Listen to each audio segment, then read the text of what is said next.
Hello student, स्वागत है आपका इस क्लास में जिसमें आप पढ़ने वाले हैं क्लास 6 की संस्कृत की बुक यानी संस्कृत पीयूषम, जिसका चैप्टर पढ़ने वाले हैं आज फर्स्ट, जिसका नाम है पुनरावलोकन प्रथम। पुनरावलोकन का मतलब होता है जो आपने क्लास 5 में पढ़ा होगा उसी का रिवीजन करेंगे। और ये फर्स्ट लिखा है, इसका मतलब इसी तरीके का एक क्लास इसमें और भी होगा, यानी एक नंबर डाला तो इसका मतलब और भी नंबर होंगे। अगर यहाँ एक नहीं डालते तो केवल एक क्लास होता। तो पुनरावलोकन आप समझ पाए होंगे, रिवीजन क्लास कह सकते हैं, या हिंदी में अगर इसको बोलते हैं तो पुनरावृत्ति बोलते हैं। अर्थात जो पहले हम पढ़ चुके हैं थोड़ा आपको उससे रिलेटेड पढ़ाया जाएगा, यानी रिवीजन करने के लिए। फिर जो क्लास 6 का आपका सिलेबस होगा वो पढ़ाया जाएगा। तो इस क्लास में शुरू करते हैं पुनरावलोकन फर्स्ट यानी रिवीजन एक्सरसाइज पहली। आइए देखते हैं इसमें हमें क्या सीखने के लिए मिलेगा, या क्या जो हमने क्लास 5 में पढ़ा था उससे संबंधित क्या क्या है। तो यहाँ पर फर्स्ट में कहा गया है कि अश्वधावत है। देखो यहाँ पर क्या चलते हैं, ये जो धातु रूप होते हैं वो भी बदल के चलते हैं। एक वचन के साथ की क्रिया अलग होती है, दो वचन के साथ की क्रिया अलग होती है, और बहुवचन के साथ की क्रिया अलग होती है। क्रिया का लिंग पे प्रभाव नहीं पड़ता। लिंग आपका कुछ भी हो सकता है, चाहे पुरुष लिंग आ जाए, चाहे स्त्री लिंग आ जाए, और चाहे नपुंसक लिंग आ जाए, उसमें क्रिया का प्रभाव नहीं पड़ता। क्रिया का केवल वचन होता है बस। जैसे एक घोड़ा दौड़ता है, दो घोड़े दौड़ते हैं और बहुत से घोड़े दौड़ते हैं। तीन के लिए, तीन या तीन से अधिक के लिए हम बहुत से ही कहेंगे।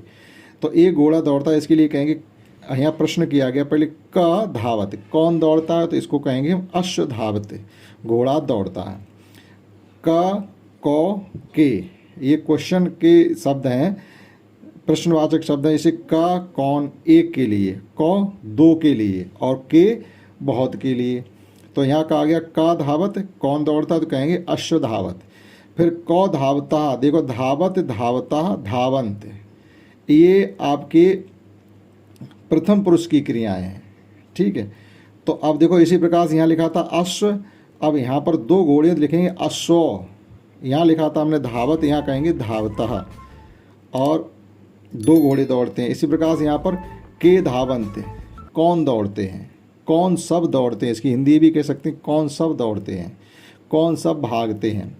तो लिखेंगे अश्वाह धावंत, अश्व अश्व अश्वा धावत धावता धावंत। इसी प्रकार से मध्यम पुरुष की क्रिया अलग होगी, धावस धावता धावथ, और धावाम धावाव धावामा। इस प्रकार से उत्तम पुरुष की क्रिया हो जाएगी। और ये एक वचन अश्व कहेंगे, दो वचन में अश्व कहेंगे, बहुवचन में अश्वा कहेंगे। ठीक इसी प्रकार से इसमें देखिएगा यहाँ पर मनुष्य के लिए भी आया है। तो का खादत, कौन खाता, तो कहेंगे नरहा खादत, यानी एक आदमी खाता है, एक मनुष्य खाता है। का कौ के सेम वे, जिस प्रकार से उसमें अश्व के लिए आया था इसी प्रकार से का कौ के आएगा। खादत खादता खादंत। ठीक, तो नरा खादत एक आदमी खाता, कौ खादत कौन दो खाते, तो हम लिखेंगे नरौ खादत, दो आदमी खाते हैं। के खादंत कौन सब खाते हैं, तो हम यहाँ पर कहेंगे नरा खादंत, बहुत से आदमी खाते हैं। इसी प्रकार से का, अब देखो यहाँ बालिका के लिए आ गया, वो पुरुष के सर्वनाम क्रियाएं थी, पुरुष के लिए थे का कौ के। अब स्त्रीलिंग के लिए जो क्रिया है वो है का के कहा। यहाँ देखो का के कहा, विसर्ग लग गया तो कहा पढ़ेंगे।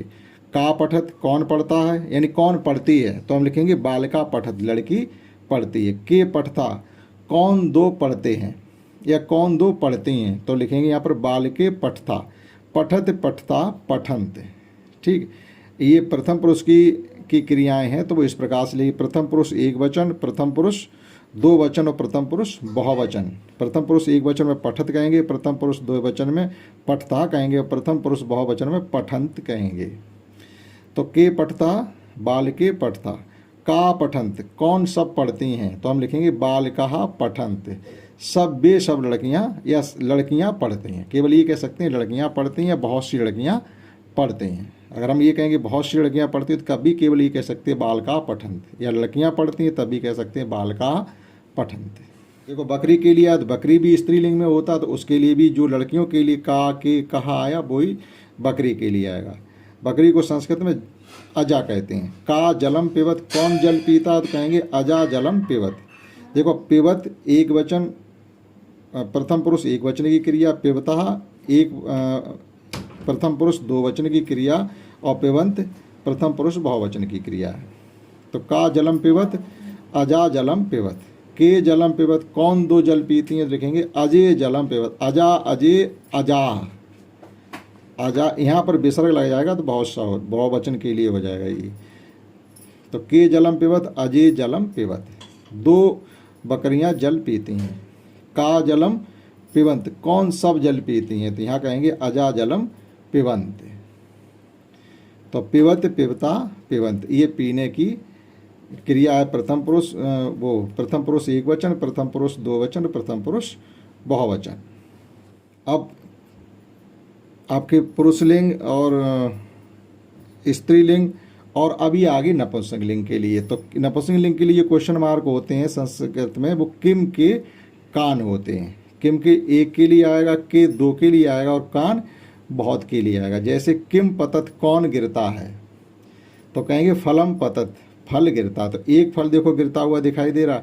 फिर यहाँ कहेंगे के पतता, फिर भी कहेंगे कौन गिरता है, या कौन दो गिरते हैं, तो कहेंगे फले पततः, दो फल गिरते हैं। फलम फले फलान, किम के कान, पतत पतता पतंत, तो दो फल गिरते हैं तो कहेंगे फले पततः। अब यहाँ पर कान पतंत, कौन सब गिरते हैं, तो लिखेंगे फलान पतंत, यानी बहुत से फल गिरते हैं। अब देखिए यहाँ भी नपुंसकलिंग के लिए तो किम के कान चलेगा, यहाँ पर भी विकसत विकसता विकसंत चलेगा, और कमलम कमले कमलान चलेगा। तो किम विकसंत, कौन विकसित होता है, तो लिखेंगे कमलम विकसत, एक कमल खिलता है। के विकसता, कौन दो विकसित होते हैं, या केवल कौन विकसित होते हैं, तो लिखेंगे कमले विकसतः, दो कमल खिलते हैं। कान विकसंत, कौन सब विकसित होते खिलते हैं, तो लिखेंगे कमलान विकसंत, बहुत से कमल खिलते हैं। एक्सरसाइज हो गई। अब देखिएगा इसमें कुछ आपके वर्ड मीनिंग, जैसे कहा, कौ, के, ये आएगा आपके पुरुष के लिए, और का के कहा ये स्त्रीलिंग के लिए आता है, किम के कान ये नपुंसकलिंग के लिए आता है। तो आपको ये याद होने चाहिए। कौन कौन दोनों, कौन सब, कौन कौन दोनों, कौन सब, हिंदी शब्द की वही है, लेकिन हमें ये देखना है कि पुरुष के लिए क्वेश्चन शब्द अलग हैं प्रश्नवाचक, और स्त्री के लिए अलग हैं, और जो न्यूट्रल जेंडर होते हैं नपुंसकलिंग उनके लिए अलग हैं। अब देखिएगा इसका अभ्यास प्रश्न। यहाँ पे देखिए कहा गया चित्रानुसार संस्कृति वाक्यान रचित। चित्र के अनुसार संस्कृत वाक्यों की रचना करनी, यानी हमें लिखनी है। जैसे चित्र यहाँ पर एक घोड़े का लिखा हुआ, का धावत, तो हम प्रश्न में लिखेंगे इसके आंसर में अश्व धावत, एक घोड़ा है। का लिखत, कौन लिखता है, तो हम लिखेंगे बालिका लिखत, एक की है, ये एक वचन की क्रिया, और एक वचन में ही हम उसके संज्ञा को लिखेंगे। किम पतत, कौन गिरता, तो हम लिखेंगे पत्रम पतत। देखो यहाँ फल गिर रहा है, फलम, तो पत्रम ना लिखे, आप पत्रम काट के फलम लिख देंगे, फलम पतत, फल गिरता है। और इसी प्रकार से यहाँ पर के खेलंत, कौन खेलता है, तो यह देखिएगा बहुत बहुवचन के लिए आ गया, बहुत सी लड़कों के लिए आता का, कौ, के। तो के खेलंत, कौन सब खेलते, तो हम बोलेंगे बालकाः खेलंत। इसी प्रकार से का उड़यंत, कौन सब उड़ते हैं, तो हम लिखेंगे चटका उड़यंत, बहुवचन की क्रिया चटका, चटके, चटकाहा, विसर्ग लगा देंगे तो बहुत सी चिड़ियाँ हो जाएंगी। कान विकसंत, कौन सब खिलते हैं, तो लिखेंगे कमलान विकसंत, बहुत से फूल हैं, तीन से अधिक हैं तो बहुत से लिखेंगे कमलान। कमलम कमले कमलान, विकसत विकसता विकसंत। इन द सेम भी यहाँ पर भी है चित्रानुसार संस्कृत वाक्यान प्रचित। चित्र के अनुसार संस्कृत वाक्यों की हमें रचना करनी है, यानी यहाँ भी हमें लिखना है। तो का पठंत, ठीक, तो हम लिखेंगे बालिका पठंत, बहुत सी लड़कियाँ पढ़ती हैं। कान विकसंत, कौन विकसित होता है, तो हम यहाँ लिखेंगे पुष्पान विकसंत, तो बहुत से फूल हैं तो पुष्पान लिखेंगे, अगर कमल होता है तो कमलान लिखते, तो पुष्पान विकसंत। उसके बाद यहाँ लिखा हुआ है कि अश्व धावत में धावत क्रियापद है, ठीक है, और जो दौड़ने की क्रिया को बता रहा है। धावत शब्द में धाव भाग को हम धातु कहते हैं, ठीक है, ये धातु होती है, लेकिन उसमें ती भाग जब लग जाता है तो ती प्रत्यभाग होता है।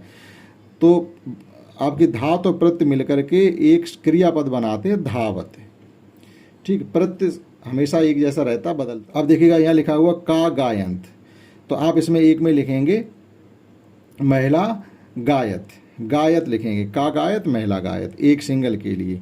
कौ खादत, कौन खाता, कौन दोनों खाते हैं, खादता, खादत खादता खादंत, तो दो की जो क्रिया होती खादत होगा, तो हमने लिखा शुकौ खादत, दो तोते खाते हैं।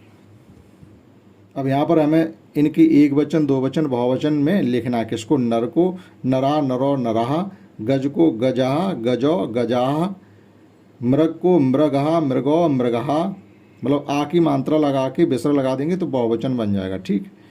बानर, बानरह, बानरो, बानरहा, और सैनिक के लिए सैनिक, सैनको, सैनिका। तो ये हमसे यहाँ पर बहुवचन बनवाई गई थी। अब उदाहरणानुसारम से स्त्रीलिंग रूपाण लिखत, उदाहरण के अनुसार स्त्रीलिंग के रूप लिखने, जैसे अजा को उन्होंने लिख दिया, अजा, अजय, अजा। ये उदाहरण के अनुसार अब हमको शिक्षिका और बालिका के लिखने, तो शिक्षिका को हो जाएगा शिक्षिका, शिक्षिके, शिक्षिकाहा, बालिका, बालिके, बालिकाहा। और इसी प्रकार से यहाँ पर उदाहरण अनुसारम नपुंसक लिंग रूपाणम लिखत, यहाँ हमको नपुंसक लिंग के लिखने, जैसे एक फलम का फल के उन्होंने लिख दिया फलम, फले, फलान। पुस्तक के लिखेंगे पुस्तकम, पुस्तके, पुस्तकान, और पुष्पम के लिखेंगे पुष्पम, पुष्पे, पुष्पान। ठीक। तो एक वचन, दो वचन और बहुवचन। और इसमें हमको खाली जगह भरनी है। ये जो मंजूषात पदान चित्वा वाक्यान पूरत, यानी बक्से में दिए गए शब्दों को देख करके ये पूरे वाक्य करने हैं। तो बालका इसमें लिखेंगे खादत, बालका खादत, लड़का खाता है। कुकरो, दो कुत्ते हैं तो धावता, देखो दो के दौड़ने की क्रिया धावता है, तो यहाँ भी दो है तो यहाँ धावता लिखेंगे। जलम प्रभात, जल बहता है। और गजा गच्छन्त, हाथी चलते हैं। देखो ये भी बहुवचन है तो बहुवचन की क्रिया गच्छन्त आएगी। ठीक। ये कुकरो द्विवचन में था तो द्विवचन की क्रिया धावत थी, तो इस प्रकार से ऐसे लिखा जाएगा। हम गजा धावता नहीं लिख सकते थे क्योंकि गजा बहुवचन में है और बहुवचन की क्रिया धावत नहीं है, धावंत होती है। ठीक है। तो ये दो वचन में कुकरो था कुत्ते, तो उसकी दो वचन क्रिया हमने लिखी है। अब नमंत, के नमंत, कौन नमस्कार करता है। का उत्पतत, कौन उत्पन्न होता। कान विक्षंत, कौन विक्षत होता है, तो फूल विक्षत होते हैं। तो ये आपके नपुंसक लिंग की बहुवचन की आपका सर्वनाम प्रश्नवाचक चिन्ह है, ये तो वो विक्षंत लिख दिया। का धावन्ते, देखो ये का कौन दौड़ता है, तो हमने ये वाला का इसमें भरा हुआ है और ये वाला का इसमें भरा हुआ है। तो इस प्रकार से खाली जगह पूरी की जा सकती है। और इनकी मैं संस्कृत लिखनी है। कबूतर को कपोत कहते हैं, और दो फूल हैं तो कमले लिखा है, बहुत सी लड़कियाँ तो बालिका लिखा है। इनके मैं संस्कृत में अनुवाद करने हैं। जैसे दो आदमी खाते हैं तो दो आदमी अगर ये होती नरो, और दो आदमियों खाने की होती खादता, नरो खादता। और आदमी खाता तो एक तो नरह खादत। लड़कियाँ पढ़ती हैं तो बालिका पठंत। बकरी पानी पीती, एक बकरी है तो अजा जलम पिबत, अगर दो बकरियां होती तो अजय जलम पिबतहा। ठीक है। और कमलम, कमल खिलते हैं, कमल खिलते, इसका मतलब एक से ज़्यादा कमल होंगे तो लिखेंगे कमलान विक्षंत। अंतिम पेज की जानकारी ये कि धातव्य ध्यान दीजिएगा क्या कि संस्कृत त्रय पुरुषाभवन, संस्कृत में 3 पुरुष होते हैं, प्रथम पुरुष, मध्यम पुरुष और उत्तम पुरुष। संस्कृत त्रीण वचनान भवंत, संस्कृत में 3 वचन भी होते हैं, एक वचन, द्विवचन और बहुवचन। संस्कृत त्रीण लिंगनान भवंत, संस्कृत में 3 लिंग भी होते हैं, पुल्लिंग, स्त्रीलिंग और नपुंसक लिंग। पुल्लिंग से मतलब पुरुष लिंग। अब देखिएगा एक छोटा सा यहाँ पर आपका वार्तालाप है, आपस में कन्वर्सेशन जिसे इंग्लिश में कहते हैं। 2 बच्चे आपस में बात कर रहे हैं, क्या तो सुप्रभातम, सुप्रभातम मतलब होता है सुबह के नमस्ते। जैसे हम लोग सुबह को जाके स्कूल में good morning sir, good morning ma'am बोलते तो वो सुप्रभातम ये कर रहा है। तो इधर से आवाज़ आ रही है सुप्रभातम, सुप्रभातम। मम नाम अर्पिता, मेरा नाम अर्पिता है। भवता नाम किम, आप, भवता मीन्स आपका, आपका नाम क्या है। तो इधर से ये कहता है कि मम नाम सौरभा, मेरा नाम सौरभ है। भवती कस्या कक्षायाम पवट, भवती मीन्स आप, कस्या मीन्स कौन सी, कक्षायाम कक्षा में, पठत मीन्स पढ़ते हैं, आप किस कक्षा में पढ़ते हैं। तो वो कह रही अयम षष्ठ कक्षायाम पठामे। अयम, अयम के साथ जो क्रिया आएगी वो उत्तम पुरुष बहुवचन की क्रिया आएगी। ठीक है। अयम षष्ठ कक्षायाम, नहीं उत्तम पुरुष एक वचन की क्रिया, बहुवचन क्रिया होगी पठामा। तो अयम षष्ठ कक्षायाम पठाम, मैं कक्षा 6 में पढ़ती हूँ। वो कहता अहम अप, अहम अप, अहम अप मीन्स क्या होता है, मैं भी। अहम अप, इसको आप संधि विच्छेद करेंगे, लिखेंगे अहम माने मैं, अप माने भी। तो वो कहता मैं भी कक्षा 6 में पढ़ती हूँ। तो फिर वो बोलती लड़की इधर से का विषय प्रियम, आपका कौन सा विषय प्रिय है, सबसे अच्छा सब्जेक्ट कौन सा है, कौन से सब्जेक्ट को आप ज़्यादा पढ़ते हैं। तो वो कहता संस्कृतम, संस्कृत को। तो वो कहती शोभनम, अच्छी बात है। ठीक। तो इस प्रकार से आप परस्पर वार्तालाप ऊपर लिखते वाक्यानाम अभ्यासम कार्यत, आप इन वाक्यों को बार बार लिख करके और आपस में वार्तालाप करके अभ्यास कर सकते थे। इस क्लास में था ये पुनरावलोकन फर्स्ट, यानी पुनरावृत्ति फर्स्ट एक्सरसाइज हमने कराने की कोशिश की। आशा करता हूँ आपने समझ पाया होगा। इस क्लास में इतना ही। That's all. जय हिंद, जय भारत।